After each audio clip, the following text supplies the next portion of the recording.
This is an historic election in so many ways, and trying to keep millions of people safe as they go to the polls requires a lot of planning.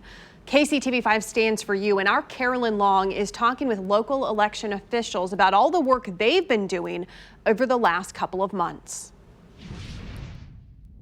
I am joined now by Kansas City Board of Election Commissioners Lori Elam and Sean Kiefer from their offices there in the basement of Union Station. Boy, do we have a bunch of questions for you two this afternoon. Lori, why don't we start with you? Why don't you give us an idea of what is happening there?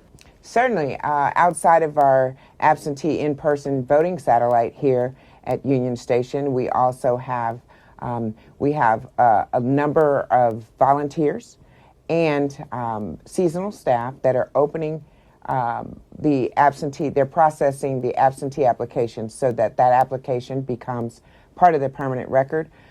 We've got, in the warehouse, we've got them packaging equipment and styli and all of the equipment that's needed that's going to be delivered this week and the first of next week for the satellite polls.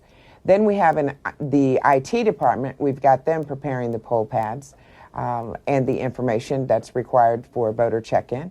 We've got 2 phone banks. Not only do we have an outbound phone bank, but we have an incoming call phone bank to deal with the overflow, because every time there's something said on the news, people begin to call us and ask us questions about what they've heard for clarity. You say, Lori, you're kind of busting at the seams in that basement.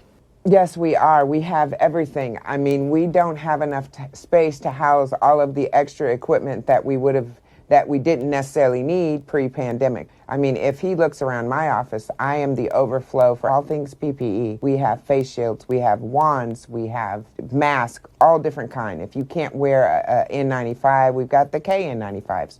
We've got hand sanitizers. We've got everything that you can think of. Good to hear. Now, Sean, give us an idea about how many ballots you're already dealing with, and kind of run through the process on that and how many were expected.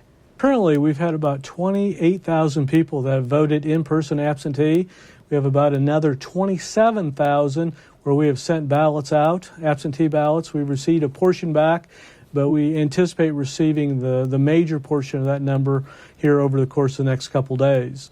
Once we have all those ballots in, we're allowed to start processing that Thursday before, and then we will count on Election Day. Generally, in an election such as this, we may have maybe up to 7 or 8% of the population vote absentee. This election will probably have closer to 33%, which is about 4 times higher than what is expected normally. Wow. And I know you two sitting there together, one a Republican, the other a Democrat. Explain the purpose there and how that all works between you. Actually, it works quite well. According to the state regulations, all of our positions down at the election board are bipartisan. We have a Republican and a Democrat doing the same position. It's a check and balance that the state has set up, and it works quite well for us. Lori, Sean, thank you for joining us this evening.